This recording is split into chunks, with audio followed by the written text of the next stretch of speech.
mean, we just have to figure out how to stop emitting carbon-contained gases, so especially carbon dioxide and methane, because we have to turn around this warming trend. And that's the only way these impacts are going to lessen. If we don't, they're going to get worse and worse. Welcome to a new series of ClimateGenn, where we aim to speak with a range of global experts to be better able to understand the changes in the global climate system that are rapidly impacting the world in which we live. Although some like to use the term climate chaos, if we dive into the noise, more often than not, there are signals we can learn from. COP29 in Azerbaijan is now on the horizon. The world's largest climate conference is for another consecutive year being hosted in a country with a stated aim of increasing production and sales of fossil fuels, the underlying cause of accelerating climate breakdown.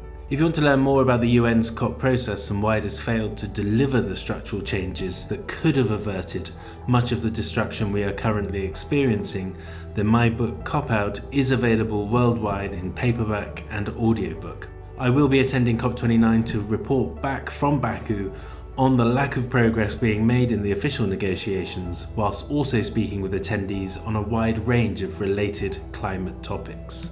I recently spent 2 weeks in the summer in southern Portugal's Alentejo region, where temperatures regularly surpass 40 degrees C, even over 45 degrees C, that's over 104 plus Fahrenheit. The Climate Stripes chart included here, made especially for the project by Climate Stripes creator Professor Ed Hawkins, shows the rising mean temperatures in Evora in Alentejo that have become much more pronounced since the 1980s and will continue to rise. Slight rises in the mean temperature mean increased rises in the extreme temperatures and increased frequency as well, a signal of testing times ahead. For the second week of this visit, I was joined by world-renowned glaciologist and climatologist Professor Jason Box and Anglo-Chinese author and journalist Janet Wang.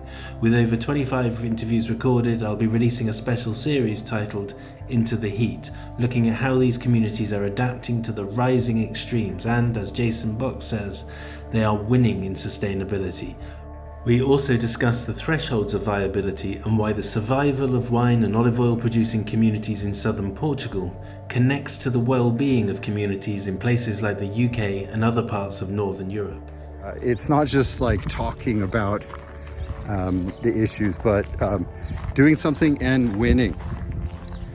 So Wines of Alentejo, Portugal Sustainability Program. Amazing. Subscribers will get access to additional behind-the-scenes footage. In this interview with Dr. Jennifer Francis from the Woodwell Climate Research Center in the US, we discuss her team's new research into feedbacks from the melting Arctic ice cap.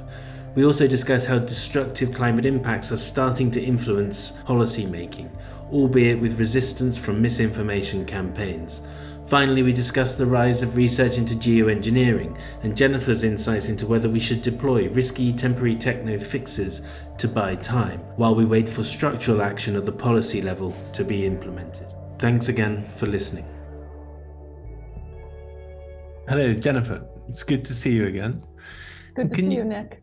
Can you start by explaining how you've quantified the loss of Arctic sea ice in the colder winter period in relation to the increased precipitation we're seeing in the Northern Hemisphere? Sure. Well, the loss of sea ice is something that we can measure quite easily using satellite information. Various wavelengths of light basically can be used to determine where there's open water versus where there's sea ice. And so that's where the changes in sea ice have been observed over the last several decades. And we know that depending on the time of year, in the summer, we've lost almost half the area of sea ice compared to, say, before 1970, 1980. During the winter, the losses are smaller because during the winter, the ice is confined by the coastline. And so it's not free to grow and shrink as much as it is during the summers. So what we've done in this study is to look at how evaporation has changed from the areas where ice has been lost. So we look at the difference between how it used to be in the winter and how it is now typically in the winter, and calculate how much additional evaporation has occurred from the open water. So having so much more open water now means that evaporation has increased quite a bit because we get very little evaporation from ice. And so it's quite straightforward to imagine that having more evaporation means that we're probably also going to see more precipitation because the Arctic is one of those places where the evaporation will be used for precipitation, and that's what's changing more than areas around the Arctic. So knowing that we've got that extra precipitation, the question that we were looking at is what happens to it? Where does it go? And can we actually track that moisture that comes from the areas where the sea ice has disappeared and find out where that precipitation is occurring more heavily now? Okay, and I noticed one of the areas was on Greenland, which you said was in a sort of an unusual feedback where it's slowing the melt rate. But is there any idea of how permanent that feedback is, or is it significant in how we view Greenland? Probably the increase in precipitation from the Arctic itself, from these ice loss areas on Greenland, is probably not going to have a big impact on the loss of the Greenland ice sheet, because most of the precipitation that falls on Greenland comes from moisture that is transported over the ice sheet from the Atlantic Ocean. And that's a much bigger reservoir of moisture for the atmosphere. So we did measure an increase in precipitation from this source of moisture over the Arctic. It's small compared to what comes in from the Atlantic Ocean. But anywhere where there's more snow falling, especially, and that's something we looked at, is the changes in extreme snowfall connected to this new source, new if you want to call it that. Anything that increases the snow cover, it's going to affect how much reflected solar there will be later in the spring. If there's more snow, then it'll be slower for that snow to melt, and it'll mean that it'll be a brighter surface in the spring when the sun comes out, and so it'll reflect more energy back to outer space longer. But, I think greenhouse gas warming is winning that battle so that we are seeing the snow cover in the spring disappear ever earlier because of the warming. So it's somewhat of an offset to that general warming caused by the greenhouse gas increases. Okay. In the study, it references land in the Northern Hemisphere, and even here in northwest Spain, the increased rainfall has been desalinating the coastline quite significantly, with profound impacts on shellfish and ecosystems, which is having a knock-on effect of fishing communities and so on. Is this part of a connection? I know it's connected to things like the heat wave in the Atlantic as well, but is this an adding component to that? Sure, it's a component. Generally we're seeing bigger swings in precipitation, the precipitation drought, heavy precipitation drought sort of cycle. So generally we're seeing the cycle of water in the atmosphere accelerating, meaning that we see these heavier downpours happening more often, but we're also seeing drought increasing as well.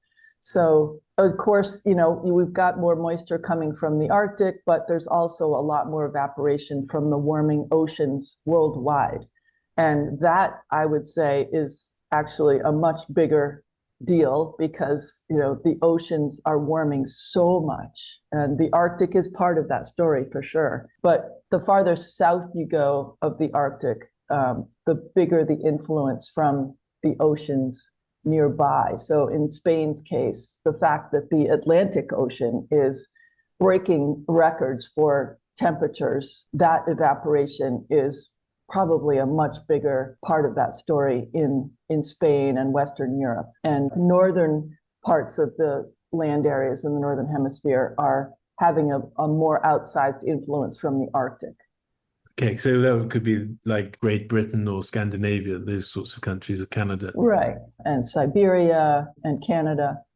Mm-hmm. And as this continues, as you say, as it accelerates and so on, and you start losing more sea ice, I presume that we will continue to lose the sea ice as we're continuing to burn fossil fuels and so on. We're just going to see this massive relocation of the water trapped in the ice all the way around. Is that how you foresee it?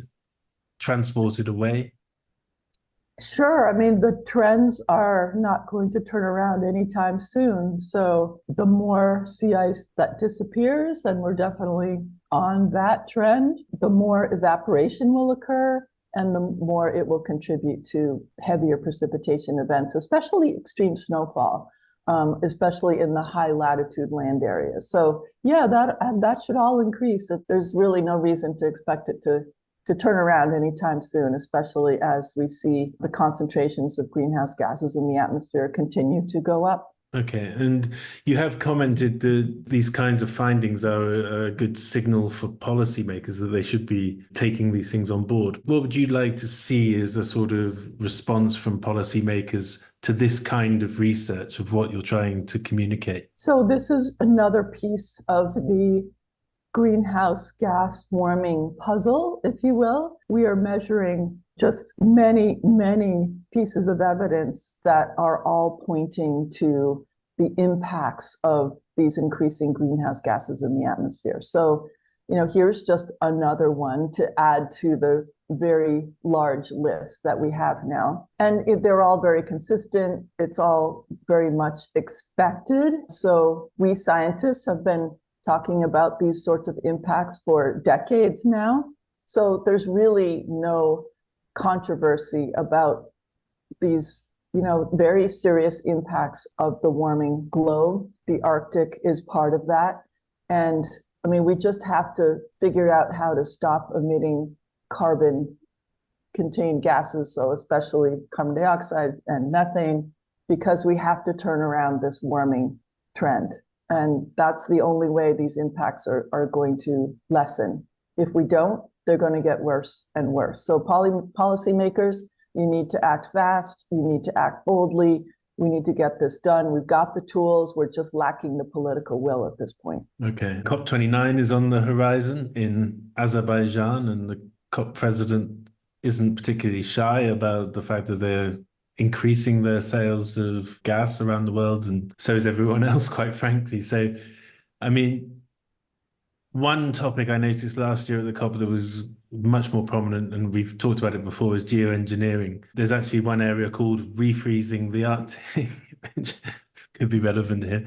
It's a hot topic at the COPs because there's no political change, basically. Are these conversations that you ever engage with? Is it becoming more tempting to engage with them? What's your current view? I am not a proponent of geoengineering. I feel like we've messed up our climate system plenty already, and the last thing we need to do is waste resources in fighting Mother Nature, really, and putting a Band-Aid on this cancer that we've caused in the climate system, namely all these greenhouse gases in the atmosphere. Yes, there's increasing pressure, I would say, on policymakers to embrace these ideas of geoengineering. In the Arctic, some of those include trying to make clouds thicker and brighter so it reflects more solar energy back to outer space. Some of the other ones are somehow brightening the surface of the sea ice so that it is whiter and reflecting more sun back to outer space also. So that's all about how to reflect more sunshine back to space. In a small scale, they're very straightforward, at least the brightening the surface idea. But when it comes to brightening Arctic clouds, which is probably the one that you hear about the most, it makes absolutely no sense to me, because the season when the sun is out in the Arctic, which is when you'd want to have those brighter clouds there to reflect more sunshine, it's already almost 100% cloudy all the time. And so shooting a bunch of particles in the air to try to make the clouds brighter, you're looking at, a tiny percent change in those clouds. And you'd have to do it at such a widespread scale. It would be a massive effort. You'd have to do it constantly to have any impact on the Arctic itself. And without having a really large change in the effect of those brighter clouds, you're not going to even notice it when you look at the global change in temperature. So I just think it's futile. I think it's wasting resources. When it comes to trying to brighten the surface, they're talking about sprinkling these little glass beads basically on the sea ice. And we know how microplastics have had a big impact on the ecosystem. Animals are going to ingest these things. Maybe they're not toxic, although that hasn't been shown to be absolutely true. But, certainly they're going to get into the marine food web, and especially the small organisms, these beads will be large to them. So I think there's so many unknowns about some of the inadvertent negative consequences and impacts on the ecosystem that I just think it's frankly a terrible idea.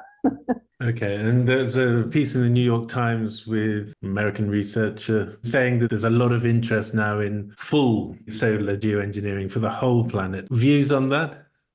It's the same. I mean, I think the effort and expense would be huge. You'd have to keep it going constantly. Otherwise, if you're not, decreasing the greenhouse gases in the atmosphere simultaneously, I mean, the whole idea here is to buy time. But if you were ever to stop, doing whatever you're doing, these geoengineering techniques, the warming would come back with a slam. It makes no sense to me to continue to try to manipulate the climate system. This time it would be a deliberate one. I just feel like we've messed it up enough. What we really need to focus on are the techniques that we know work, switching over to renewable energy, decreasing the amount of emissions into the atmosphere, and bringing those concentrations of greenhouse gases down. That is the solution to the disease itself. And so these Band-Aids that people are talking about are very uncertain. They're expensive. They have many potential bad consequences that we don't understand very well. So I'm all in favor of researching those, because it could be that some country or organization decides to just try it and go for it. And so we need to know in advance what we think those impacts might be. So I am definitely not a fan of going down that road of doing it before we really understand it. Okay. Or at all, really. I'm just curious because, I mean, obviously you've been pumping out this research which continually points to the same thing for a long time. And the emissions have continued to rise. We go to these COPs, which are almost just this sort of tracking the failure of policy, basically. And now there's much more of these options are popping up and more interest, just even from young people and global south people, because they see that their futures are being pretty much eradicated. It becomes almost like an easy policy decision, not to actually do it successfully, but just to say, yeah, we'll do that because Right. It's business as usual. Right. And we're getting into this sort of mess where it looks like we're heading in that direction. And just trying to think how do the voices that have been consistently saying we just need to tackle the root cause become more of a change setter in all of this. So I think that's where the research could come in to understand the impacts and being able to demonstrate that, yes, if you do this, we're going to see more drought here or more flooding there, or here's some of the impacts that we don't want. So, I think that's where the research could really help, is raise the certainty levels of how the inadvertent parts of it might play out. And also the costs, making those costs really clear, comparing it to using that money for further switching to renewable energy, which we know works very well and is already increasing rapidly, but also in communication to the public so that they understand why this is potentially a bad idea and why we need to switch over to renewable energy even faster, and education. So building it into educating our young people so that this is just part of their learning experience all through their education. So I think the money could be much more effectively spent, but laying that out, I think, could help policymakers see why that path towards geoengineering really doesn't make any sense and it's a waste of money. As we sort of look forward into 2024, are there other things that you're working on, either related to the Arctic or general, that should be on our climate radar, aside from the 2024 US election, perhaps? Yeah, well, 2024 has already given us plenty of ammunition in terms of extreme weather events to look at and understand how climate change played a role in making them happen. Of course, the heat waves have been devastating. It's looking much more likely now that we're probably going to break the global temperature record yet again. This would be, we did it last year. So we're going to continue to see, hurricanes that are rapidly intensifying. I mean, all these extreme events that we've seen happen this year and previous recent years are just going to happen much more often. We're going to understand better the fraction of their intensity that was directly related to the climate crisis. But specifically what we're looking at in terms of research is, I think there's a lot to be learned still about how the stratospheric polar vortex is playing a role in this. So we're working on that. We're also looking at more ways where the rapid Arctic warming, which is something like 4 times the global average is the warming in the Arctic, how that is disrupting the whole temperature distribution in the northern hemisphere, and how that affects the jet stream and therefore weather patterns and extreme weather patterns. So there's always much more to be learned about that. So and we've got a lot of colleagues working on it now too, so we're making good progress. Okay, and will we be seeing more work published on that this year? Hope so. Yeah. Okay. It takes a while, it's a slow process to get research completed, written up, and then get it through the publication process. So by the time you actually get it out on the street, it's like almost 2 years old. It's just how it works. But are there positives that you see from the work that you and your colleagues are publishing? Do you see it trickle down into any policy structural changes that give you a sort of an upbeat? Because we often talk about the head in the sand stuff. Yeah. So I do think the sort of simple message that messing with the climate system is causing these extreme weather events to happen more often and be more intense. I think that message has been received, and it's happening to people everywhere. And so there's just a much higher awareness and acceptance of the role of climate change in affecting people's lives and affecting agriculture, food supplies, a whole range of societal impacts, so that people are now, especially in the United States, and we're running behind Europe, I'd say, in that urgency. I think the urgency is now much higher now. And so it's a topic that is on the front burner of our upcoming election rather than the back burner. And so I think that's all helping to push policy in the right direction. Okay, and on a scale of 1 to 10, how resilient would you say you are to the impacts you're currently facing in the US? How resilient are we? Oh boy, I would say we're pretty low. Our infrastructure is suffering. Even if there weren't more extreme events, it would be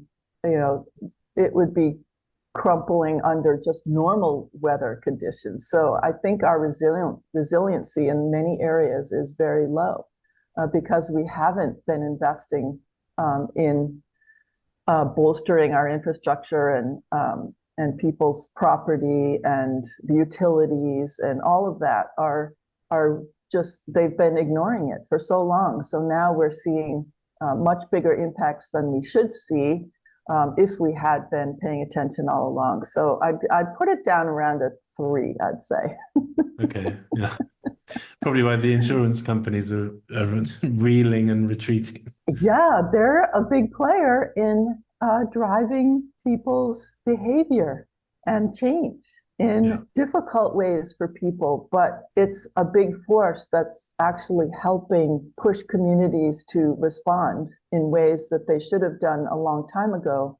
But now there's, real economic consequences to people not doing it. So, having to build your house on stilts if it gets wiped out, for example, or not being able to build there at all because you can't get any insurance. There's just a lot of forces like that that are making communities build back differently. Yeah, it's all become very tangible now. Yes. Okay. Well, look, thank you very much for taking the time. It's great to speak to you. Thank you too, Nick.